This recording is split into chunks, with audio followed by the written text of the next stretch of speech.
ডমরু চরিত লিখেছেন ত্রৈলোক্যনাথ মুখোপাধ্যায়।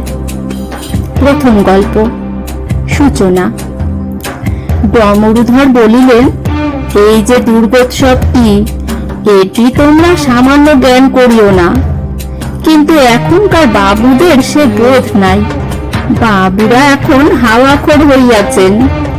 দেশে হাওয়া নাই, বিদেশে গমন করিয়া বাবুরা হাওয়া সেবন করেন, আর বাপ পিতামহের পূজার দালান ছুঁচো চামচিকাতে অপরিষ্কার করে।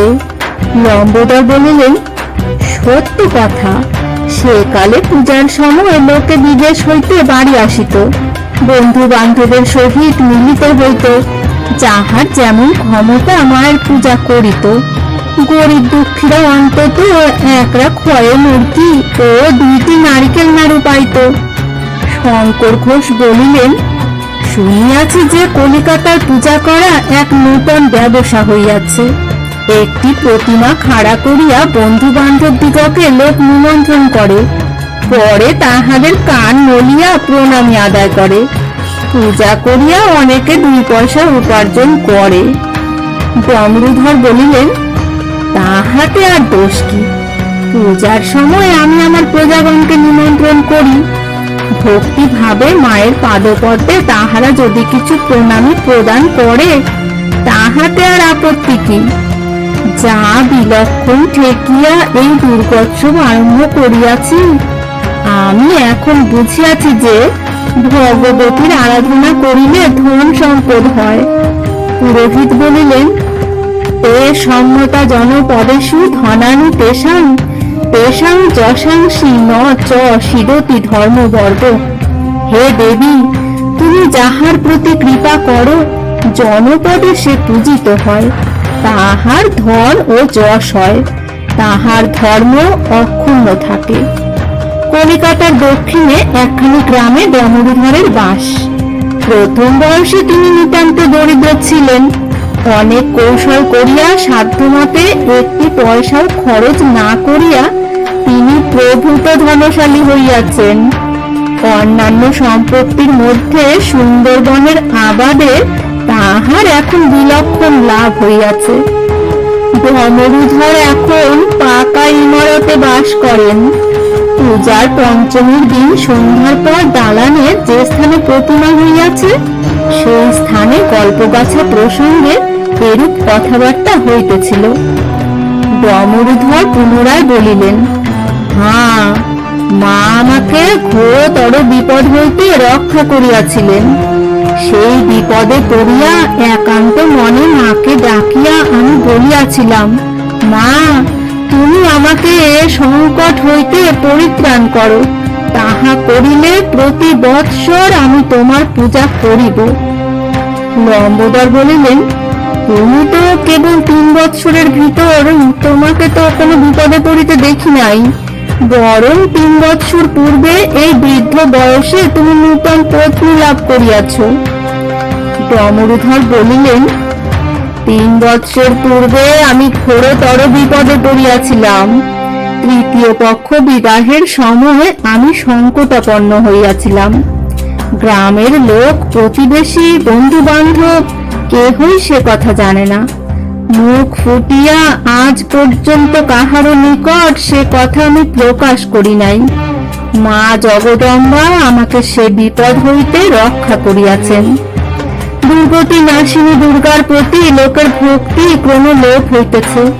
কলেরা, ম্যালেরিয়া, বসন্ত, প্লেগ তো আছেই, মায়ের প্রতি ভক্তির অভাবে এখন আবার ফ্লু রোগ দেখা দিয়াছে, ঘুমন্ত রোগও আসিয়াছে। জগদম্বার প্রতি ভক্তি থাকিলে লোকের এসব বিপদ হয় না। পুরোহিত অপরিস্ফুট স্বরে বলিলেন, দুর্গে স্মৃতা হরসি ভীতিমশেষ যন্ত স্বস্থই শ্রিতা মতি মতিব শুভাং দদাসি। দারিদ্র দুঃখ ভয় হারিণী কা তদন্যা সদোপকার করণায় সদাদ্র চিন্তা। হে দুর্গে, বিপদে পড়িয়া তোমাকে স্মরণ করিলে জীবগণের ভয় তুমি দূর করো, সুস্থ অবস্থায় তোমাকে স্মরণ করিলে তুমি তাহাদের মঙ্গল করো। হে দারিদ্র দুঃখ হারিণী, সর্বপ্রকার উপকার করিবার নিমিত্ত তুমি ভিন্ন দয়া চিন্তা আর কে আছে? লম্বোদর বলিলেন, কিন্তু বিপদটা কি?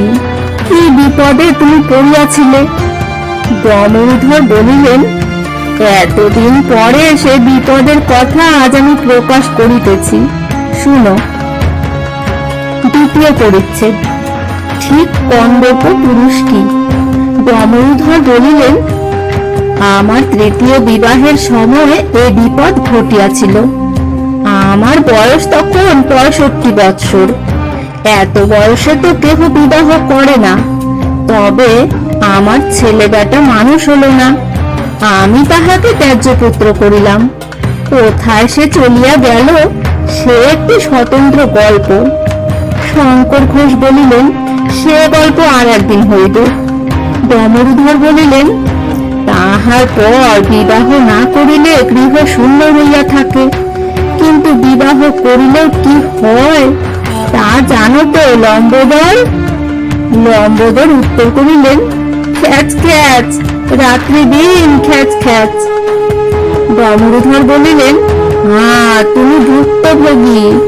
ঘটনাচক্রে আমার এই বিবাহের কথা স্থির হইয়াছিল। আমডাঙ্গার মাঠে আমার যে বৃহৎ বাগান আছে, সে বৎসর বৈশাখ মাসে সেই বাগানে গিয়া আমি বেড়াইতেছিলাম। 2-4 দিন পূর্বে আমার পুরাতন পুরো মালি দেশে গিয়াছিল, ভাইপোকে তাহার স্থানে রাখিয়া গিয়াছিল। সে আমাকে কখনো দেখে নাই, আমি তাহাকে কখনো দেখি নাই। ঘোষের জামাটা সেই ছোড়ার সহিত সর করিয়া চোর বলিয়া আমাকে বাঁধিয়া ফেলিল। তাহার পর মারিতে মারিতে কুতুবপুরের মহকুমাতে আমাকে লইয়া গেল। কিন্তু সে আবার একটি স্বতন্ত্র গল্প। শঙ্কর ঘোষ জিজ্ঞাসা করিলেন, এই বিপদ? দমোদর উত্তর করিলেন, রাম রাম, এ সামান্য কথা। ইহা অপেক্ষা ঘোরতর সংকটে আমি পড়িয়াছিলাম। সেই সংকট হইতে মা দুর্গা আমাকে রক্ষা করিয়াছিলেন।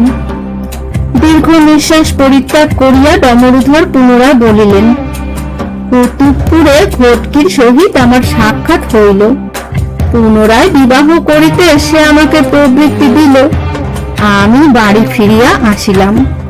বিবাহের কথাবার্তা চলিতে লাগিল। টাকায় কি না হয়। বাসপুরে এক বয়স্কা কন্যার সহিত বিবাহ স্থির হইল। তিনি আমার বর্তমান গৃহিণী। লম্বোদর বলিলেন, সে কথা আমরা জানি, আমরা বরযাত্রী গিয়াছিলাম। দমোদর বলিলেন, কন্যার মাতা পিতা অর্থহীন বটে, কিন্তু আমার নিকট হইতে নগদ টাকা চাহিলেন না। তবে ঘটকি বলিল যে বিবাহের সমুদয় খরচা আমাকে দিতে হইবে এবং কন্যার শরীরে যেখানে যা ধরে সেইরূপ অলংকার দিতে হইবে। তোমরা জানো যে আমি কখনো একটি পয়সা বাজে খরচ করি না। লোক পাছে অলস হইয়া পড়ে সেই ভয়ে ভিখারিকে কখনো মুষ্টি ভিক্ষা প্রদান করি না। সেবার পেট ভরাইতে প্রথম আমি সম্মত হইলাম না। আমি বলিলাম যে গহনার পরিবর্তে কন্যার আঁচলে নোট বাঁধিয়া দেব, কিন্তু কন্যার মাতা পিতা সে প্রস্তাবে সম্মত হইলেন না। অবশেষে আমি ভাবিয়া দেখিলাম যে আমার বয়স 65 বৎসর। তাহার পর আমাকে দেখিয়া কেহ বলে না যে ইনি সাক্ষাৎ কন্দর্প পুরুষ। নিজের কথা নিজে বলিতে ক্ষতি নাই। এই দেখো, আমার দেহের বর্ণটি ঠিক যেন দময়ন্তীর পোড়া শোল মাছ।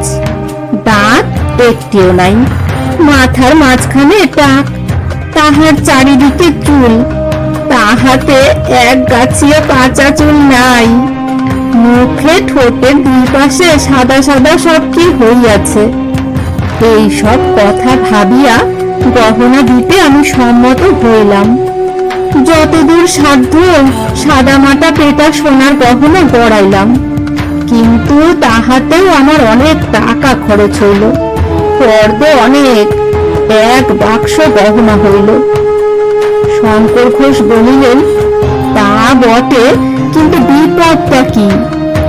ডমরুধর বলিলেন, ব্যস্ত হইও না, শুনো।